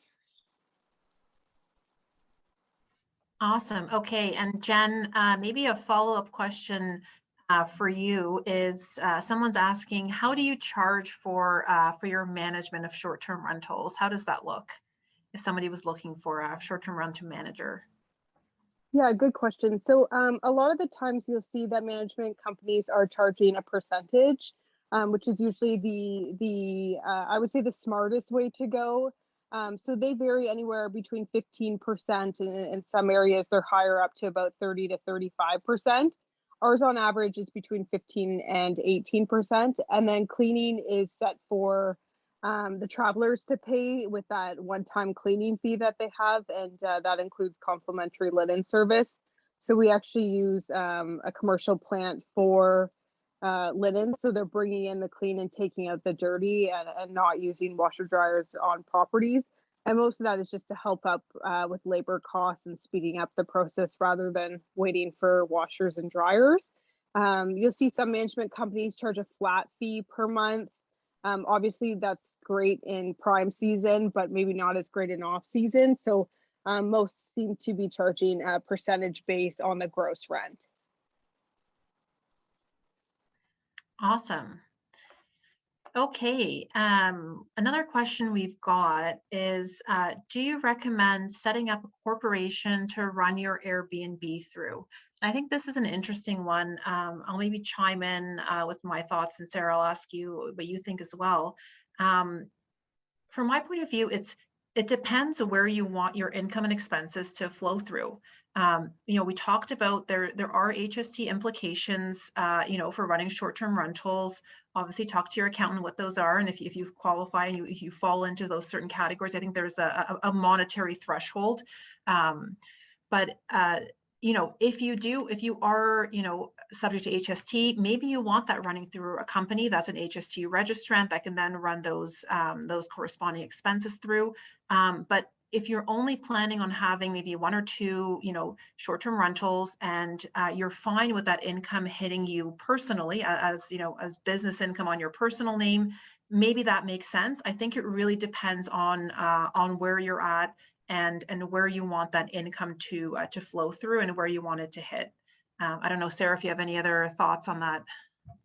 I will just say, so I 100% agree. And it's still very gray because I've talked to different accountants with different answers. And so the accountant that's doing your taxes should be the one that's going to tell you, because I've seen from many different really good accountants, very differentiating points of view. But the other thing I would just say, other than, figure out what your accountant and you are going to be doing, because that's going to be very important. It's very gray.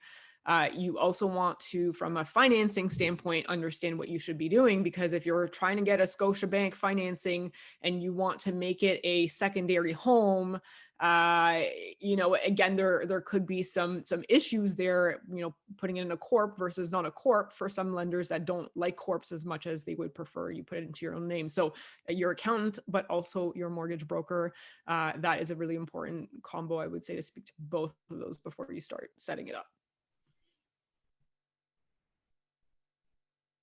Okay, so someone's saying waterfront properties are obviously a huge draw. So we're talking about more cottage properties. How can I improve a non-waterfront property to get higher rates? And I think I talked about that a little bit with my example. We're across from the water, but we're not directly on the water. And so obviously purchase price will very much reflect not being waterfront. But you also want to be close to water if that's the type of property you're advertising. If you're advertising as a cottage, I think most people think of cottage, beach, swimming, water sports, all of that. And so being close to water, great. If you're waterfront, you can definitely, charge that premium. So I guess it's a lot about, running the numbers, and Sarah really talked us through how to run the numbers, on a property, and how to look at properties.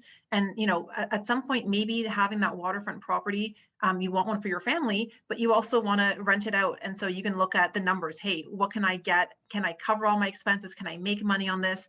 It's really a financial decision at some point. But absolutely, there are things you can do to enhance a property that is not waterfront, and that's really just adding those extras. Like maybe you've got the hot tub. That's a different form of water. Some people might appreciate that and not want to swim, in the lake. So you're just kind of targeting different, different guests and different people with the options that you're kind of presenting to them with your property. And like I said earlier, it's also good just to see, what else can you advertise outside of just, a body of water? Do you have hiking and running trails? Do you have, is there an alpaca farm nearby? One of my cottages has an alpaca farm, down the road, and they've got like 20 alpacas, and it's a huge thing. You can go pet the alpacas and mingle with them. Someone with kids and a family might really love that. Someone else might not. So it's just about offering that variety, a variety of experiences.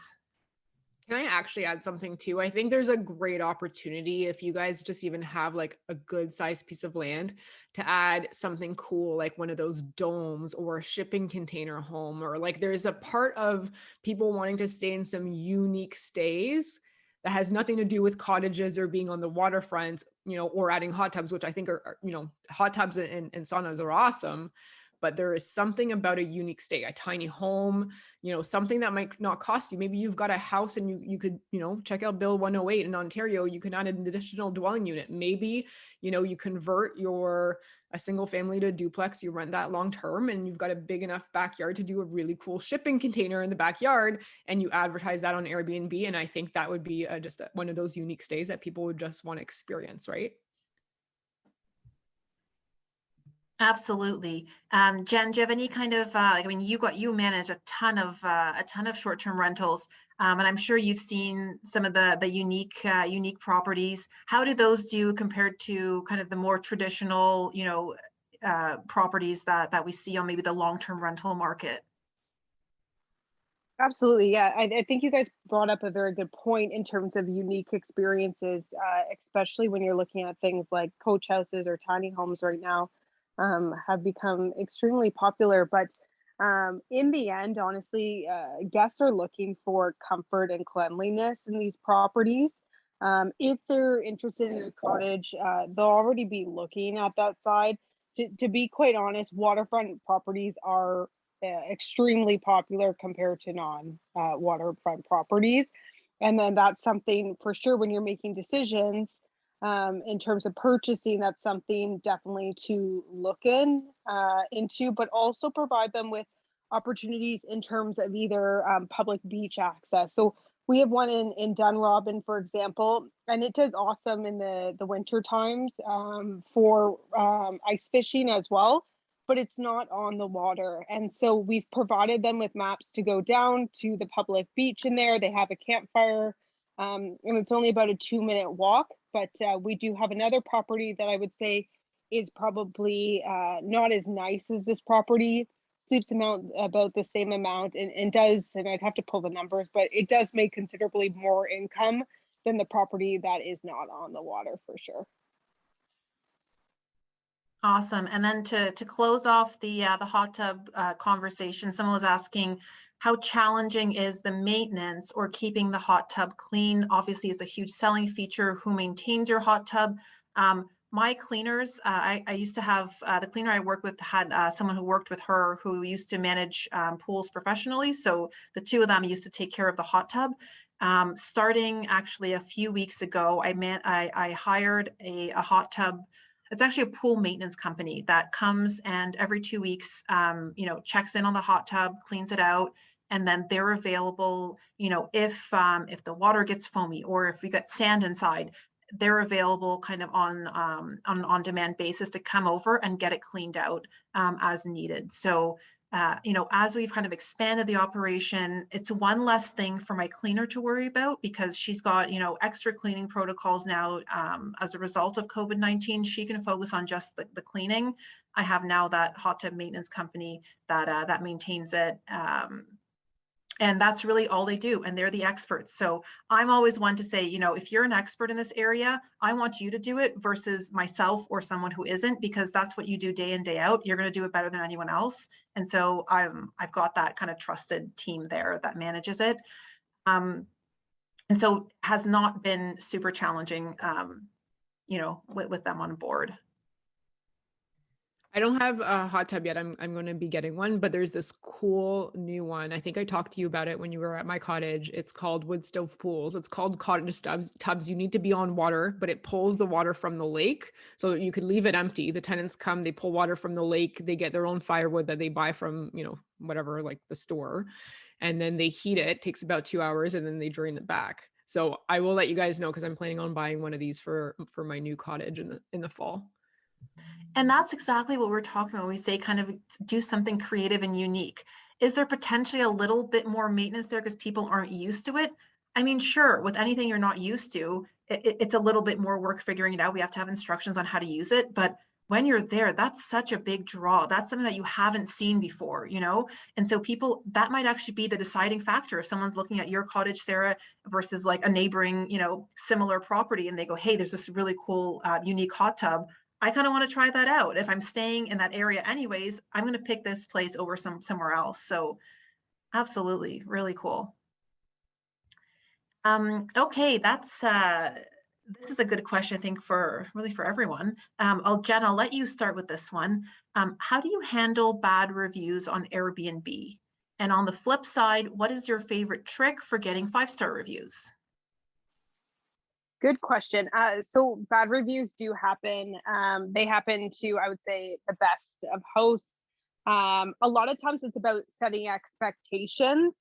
And I would say more with the luxury properties, you maybe don't have this, but for a lower quality product to a mid-level product, it's even harder to set expectations on these units. So make sure that your amenity section is up to date and providing as much details. And make sure that your description has provided the most amount of details too. And some of these lower quality products, you'll find that people opt to not do professional photos so that they are showing kind of more of a realistic side of them. So if you get a bad review, it happens, answer it and show the steps that you've taken to correct that item or that amenity flaw that you might have. Is usually the best. I would say keep it light and keep it upbeat. Don't go on the attack of that. Just say, you know, unfortunately, we're sorry we couldn't meet your expectations. Here's what we've done so future guests can feel at ease when they're coming into the property that that item has been corrected. Like any, you know, property long-term or short-term, things happen, you know, ACs go out or furnaces go out. And you have to be adaptable to that side. But I would say don't get discouraged. If you do get a bad review, just respond and then correct that item so that you can move forward. For 5-star reviews, a lot of it is about obviously those expectations I said and doing those small details that you have, but it's also prompting the review. So you see a lot of hosts, what they'll do is when they do the checkout instructions, they'll say, you know, it's been a pleasure having you. Be sure to leave a 5-star review. And then what I found very interesting, and when you're looking at places like in the Tremblant area where it's very, very competitive of a market up there, and people are generally, I would say, getting 5-star reviews across the board, they actually take a screenshot of the 5-star review that they're giving the guest and send it to the guest to prompt that 5-star review again. And that might make the difference between, I would say, a 4 to a 5. Maybe it's just like, you know, your guilt setting in if you were going to hit that 4 instead of the 5. But I found when I've traveled that more competitive and saturated markets are definitely doing that. We just essentially say, you know, it's been a pleasure of having you. Be sure to leave a 5-star review. And then we prompt them by leaving a review as well if it's been a positive experience. But a lot of it is about setting expectations and responding to reviews both positive and negative. So we try to respond to both positive and negative reviews, because I think it does help to show that you're an active host and you're actively contributing to making your listing better, and feedback is always helpful as well. Awesome. Yeah, that's really funny. I think I have a similar approach to, those who don't ask don't receive. So you should always ask, see what happens. Hopefully it's 5 stars, but that's very interesting that people are actually doing the screenshots and showing guests like, hey, I've actually legitimately left you a 5-star review, because sometimes guests like don't leave the place like super tidy, but it's not, bad enough not to warrant a 5-star. So that might, make the difference. Sarah, what's your experience with that? Bad reviews and getting good reviews? Yeah, I mean, like it was well said, right? I think you said a few things, and even like a little gift, like a bottle of wine with a card, just doing those little things that people don't expect, and they're kind of like happily delighted. Like I offer free coffee for my units. I don't advertise it, so it's a cool thing when they see that there's free coffee. Once in a while I'll do some wine, but I think it comes down to communication. So when somebody books, I send them a message before checking in. I send them a message the next morning once they've checked in. I see how everything went in at check-in, if they have any questions, if everything is in order, and they'll let me know at that point in time. You'll get a feel for it, and they'll be like, hey, by the way, like where can I go for the best, the best food or something like that. And you'll have some questions, and you can start communicating with them that way. But and then even just at the end, just a nice message saying, thanks very much. Just as a reminder, check-in is at this point in time. If you have any, if you need anything, or you have any, recommendations, I would love to hear them privately. I think, that was something that you mentioned, Jess, when we were at my cottage. That was a great tip. But, essentially just letting them know that you'd love to have them back again in the future, and, that you're very happy with them, et cetera, et cetera. I think that communication piece along the way. So just,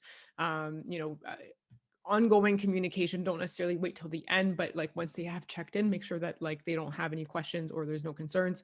Like yesterday there was the person that's at the new cottage couldn't really figure out the AC. She thought it was broken, and I'm like, just making sure that she looked at the little remote, and she didn't clearly. And that could have been an issue if she's like, the air conditioning was broken the whole time, but she had it on fan and not AC. So sometimes it's just making sure that like everything is good and they don't have any questions, and they've figured everything out, how to use everything.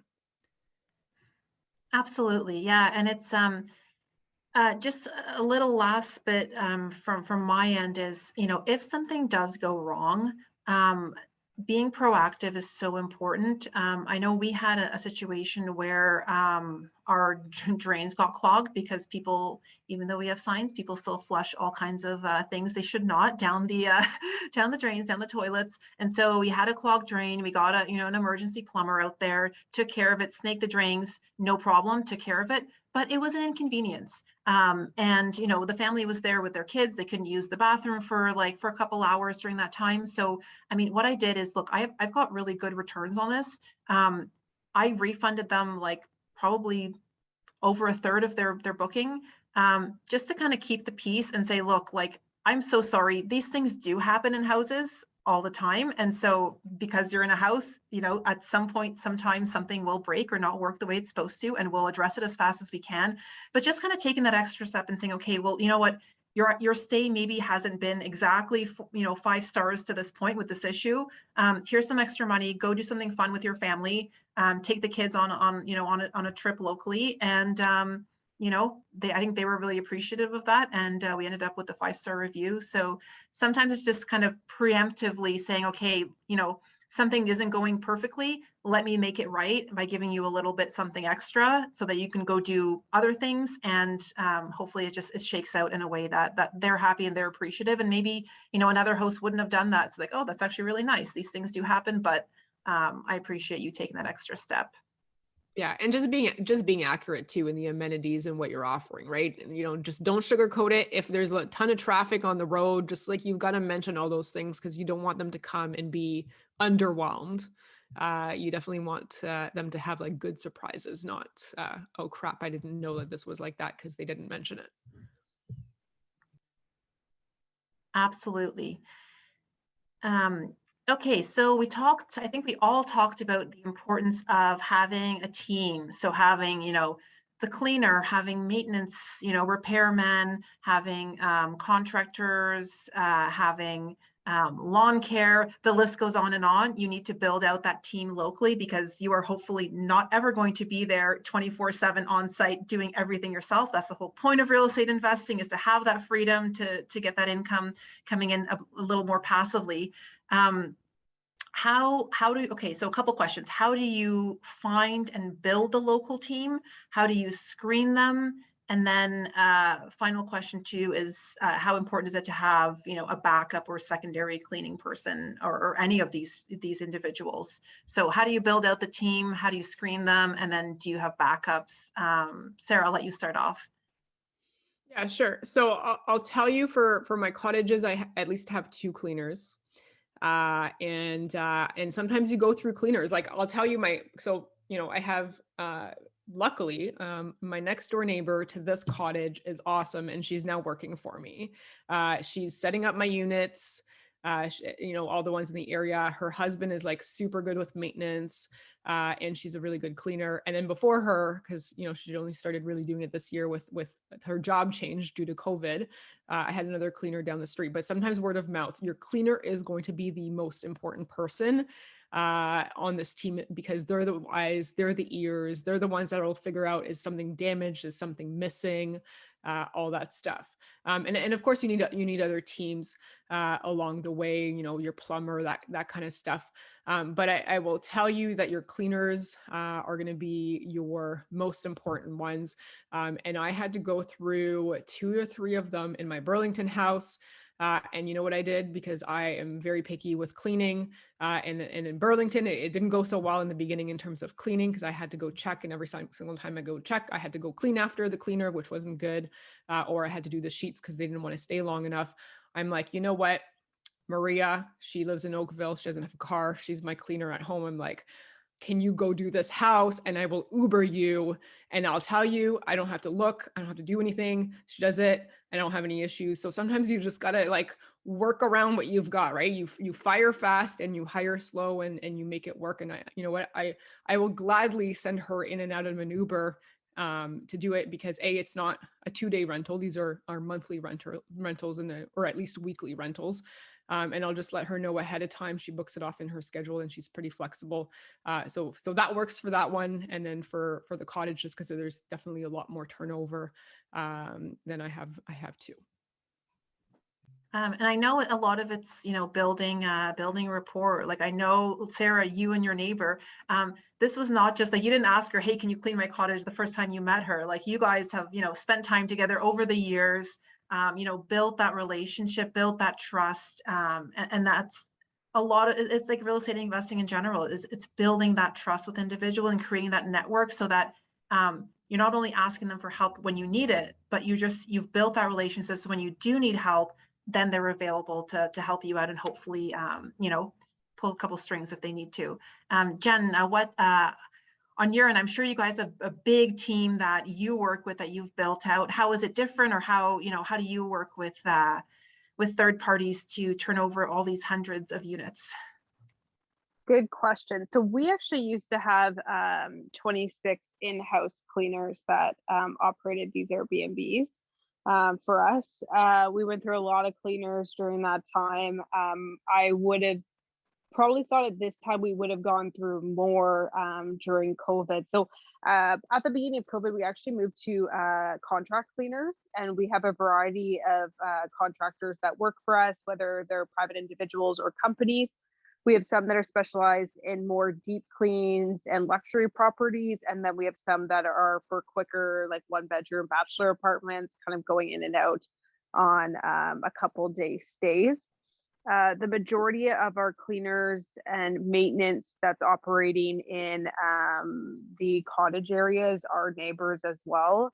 I think they do like to kind of invest back into that, but they also love meeting the new guests that are coming into to feel part of the community, and they do a wonderful jobs in these areas. A lot of it is just systems and processes, having checklists for your cleaners so that they can go through and double check. and then having managers that can troubleshoot any problems that might come up.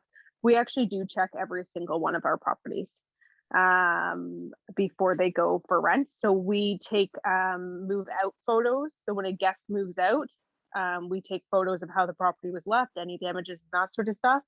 And before a guest checks in, we take photos of the property as well. And that's mostly to show where items might be. So a good example is we put the bath mat, we put the towels in the exact same places in every single property.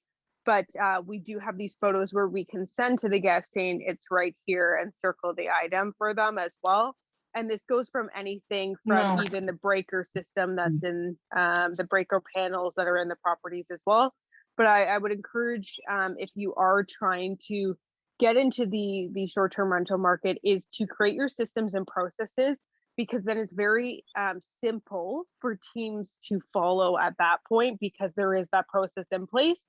And then you can retain people, I would say, a little bit better, because the expectation is set.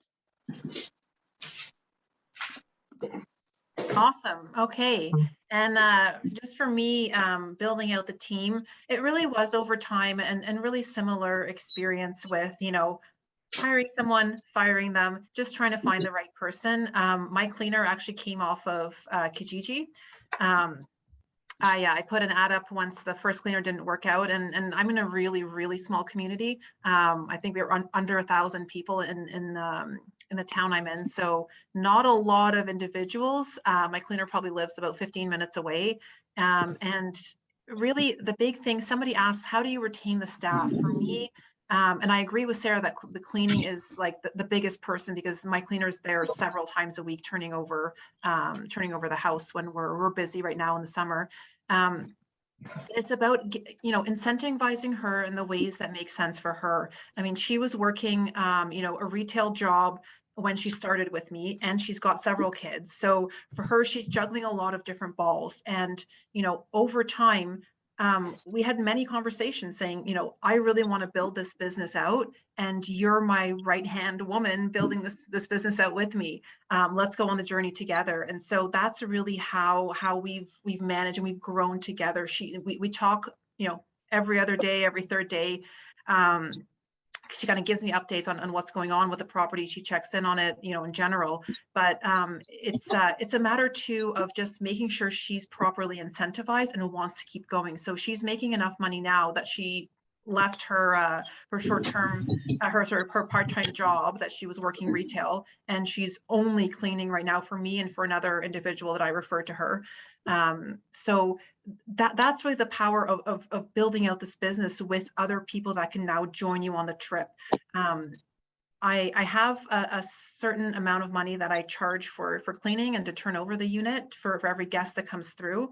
With COVID and the extra cleaning protocols, I'm actually not even recouping her full cleaning fee that I pay her from what the guests are booking. But I've got that extra elsewhere that I can pull from to pay her what she needs to be paid for her to continuously be incentivized and keep going. I don't want to increase the cleaning fee necessarily, because I think it might just be a little too much for what people are maybe willing to pay or see others paying. But if I can pay her a little bit more and have her, be happy and have her, be thrilled about the job and keep referring more people to her, I'm going to have that loyalty from her where, if something comes up and I need help, she'll be out there and she'll come and help. Like her husband has helped with, with snow plowing, where the snowplow service one time couldn't come out. It's those little things where you, kind of like Sarah said, where you build that rapport, and people will come through to help in ways that you might not have expected. So I always give her a little bonus at the end of the year, and she knows that it's just as much on her as it is on me to kind of keep the engine going. And other trades, I mean, it's come from, recommendations from other real estate investors in the area. So, your network is your net worth. Ask around for recommendations, because someone somewhere has maybe used someone that's awesome and they can recommend them to you. And then the rest is really trial and error and seeing who you can work with long term. We've got Time for maybe 2 more questions, I think, depending how quickly we can tackle them. So a lot of people have been asking about financing for short-term rentals. It's been a common question I'm seeing in the threads.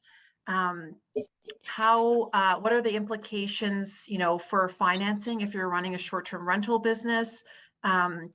Have there been any challenges for finding financing, and how is it different maybe from long-term rentals, or you know, from your experiences with the financing piece? Sarah, I'll let you start off with that. So, okay, so financing, I am not a mortgage broker, so definitely work with one that's used to do this. But here's what I will say, okay? You can either qualify from a secondary home perspective, or you can qualify from an investment perspective. Do not tell the lenders, you can tell your mortgage broker, but do not tell the lenders this is a short-term rental, or they're gonna ixnay the whole thing and it's gonna go out. So you gotta use market rates, or you got to qualify as a secondary property based on your income qualifications. And so this is very important that you work with a mortgage broker, not the lender directly, because you don't want to tell them that it's for a short-term rental. Sometimes it's 20% down, sometimes it's more. Is it a 3-season? Is it a 4-season? Is, you know, if it's a 3-season, you have to qualify as if it were your secondary property, because you can't really rent it long-term if it's going to be, you know, non-livable in the winter. So work with a good mortgage broker. I mean, the last one I did, well, actually both of them that I did, it was 20% down. One's in court, one's not. And so you got to kind of work with a mortgage broker and your accountant to figure out what makes more sense. Jan, do you have anything to add on the financing front? I am definitely not the subject matter expert on this. The properties that I have are running on both short-term or long-term, but the majority of my portfolio moves to a mid-term market with traditional leases from anywhere from 3 to 9 months during off season. So that's what we have been presenting for any of our refinancing at this point. But again, I'm not the subject matter expert on these. However, I have seen people currently be selling larger multi-units with Airbnb units, and they are struggling in terms of financing currently. Yeah, I'll have to echo what you've both said too. It is really challenging to finance a short-term rental as a short-term rental. So again, talk to your mortgage brokers, see what the options are, have the conversations, and see what makes sense for you in your situation. Okay, for this is an interesting one. How do you deal with theft? Have you ever experienced theft? How have you managed it? I know I've definitely experienced theft before. People, and sometimes it's small things, like someone for some reason, corkscrews and wine bottle openers are super popular and they disappear all the time. I've restocked them like a million times. I feel I have like 5 on hand now at every property because they just disappear. People accidentally take them home, probably that's the case. But theft and damage kind of go hand in hand in my mind. And that's where, from my point of view, the deposit really comes into play. So I get a large deposit. I think I ask about $500 per property for a deposit. And in my mind, it's, you know, if you've put down that $500 and you know that that's on the line, you're very unlikely to cause damage or to, you know, take things from the property, because, you know, that's on the line. You don't get that refunded until after you check out. So if things are missing, you know, Airbnb too has a short window of opportunity, I think, between when the guest checks out until the next guest checks in to like make that claim and you know, substantiate anything that was broken or missing. So again, something you have to work with your cleaner closely on to make sure that you catch that right away. But you know, I have put a couple claims through, and usually the way I'll do it is I'll reach out to the person. For example, somebody spilled red wine on my bed fully, like all the sheets, everything. Thankfully, I have a waterproof like mattress protector, but everything was covered in red wine. And I reached out to the guest and I said, hey, like, did something happen in this room? There's wine everywhere. And she goes, well, no, it was actually kombucha. Sorry, I should have mentioned it. And I'm like, hey, I'm gonna have to replace all this. And she said, yeah, okay. So sometimes it's actually good to have that conversation with the guests ahead of time, because they should tell you, but sometimes they, for whatever reason, are embarrassed or don't want to bring it up.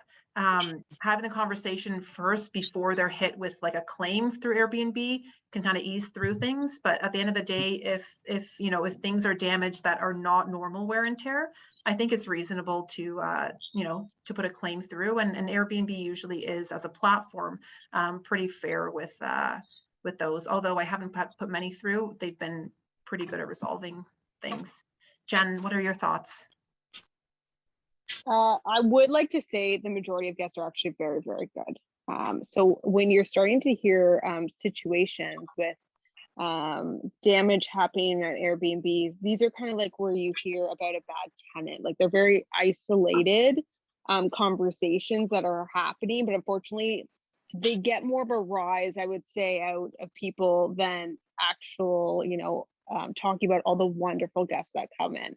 So to put it in perspective, of the 32,000 trips that we did in 2020, of those items, or of those trips there, we submit between 2 and 3 claims per quarter, which is really nothing if you do the math on that one. So when we're doing claims, we're using those pre-inspection photos during our quality check that a manager would be taking, saying that this is the way that the property looked before the guest checked in, this is the way that the property looked after the guest checked out. Most of our landlords that are doing short-term rentals actually have, mostly for obviously their taxes and expenses as well, but they are using or putting their original receipts in some form of database as well, and sharing that with us either through Google Drive. So we can pull that and say, when the property started, it had this item in it, and it no longer has this item after the guest has checked out.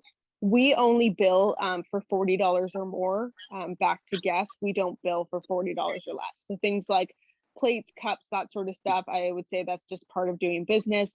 Linens that are damaged, part of doing business as well on those sides. But other than that, $40 or more, we are doing that. Most of the time, you're submitting through the resolution center on Airbnb before 4 p.m., before the next guest checks in, with documentation, invoices, receipts, that sort of stuff.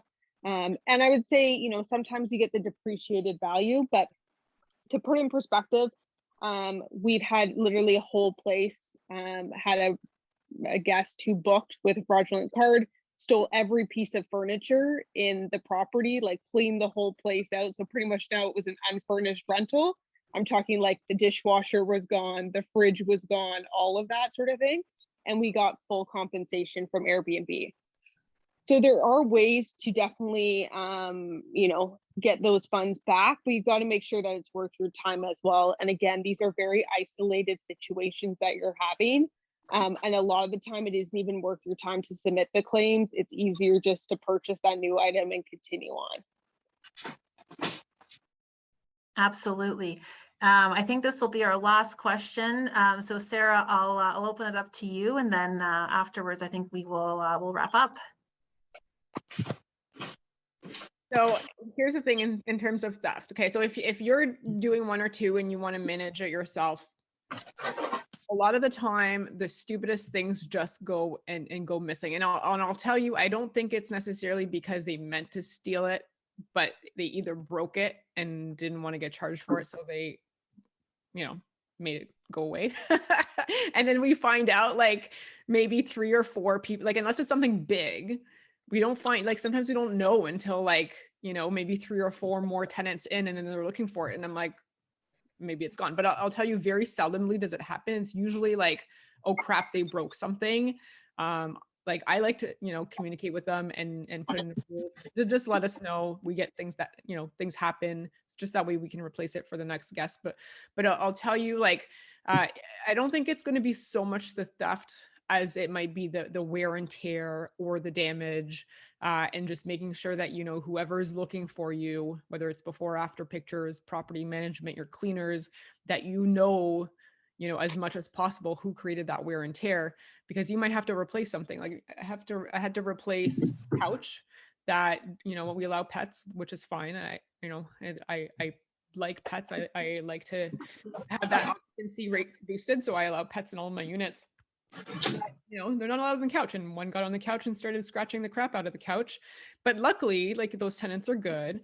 They paid for the replacement before you know, they even checked out, and I ordered a new one. So a lot of the time, as long as I'll tell you, and it goes back to proper screening, I don't allow anybody in my properties if they don't at least have a prior Airbnb review that's positive and at least 5 stars.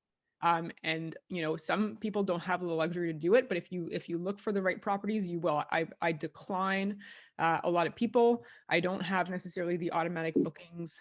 Maybe just in one unit I do, but all of them I specifically want to make sure that they have prior reviews. And in my listings, I say don't bother booking this if you don't have prior positive reviews. So I find that that helps a lot weed out the people that are just there to party, cause damage. Again, could the odd one fall through the cracks? Absolutely. Will it? Probably at some point. But you can eliminate a lot of that nonsense by just sticking to criteria, you know, not going through, you know, their whole life history or all the information that you might for a long-term tenant. But at the minimum, you know, make sure that they've stayed somewhere and they have good ratings. You don't want to ruin that, you know, by throwing a party. If they've got like five-star reviews, they're not going to go ahead and, you know, ruin that, because the reviews are everything, even for some of those guests, right, that stay at a lot of Airbnbs.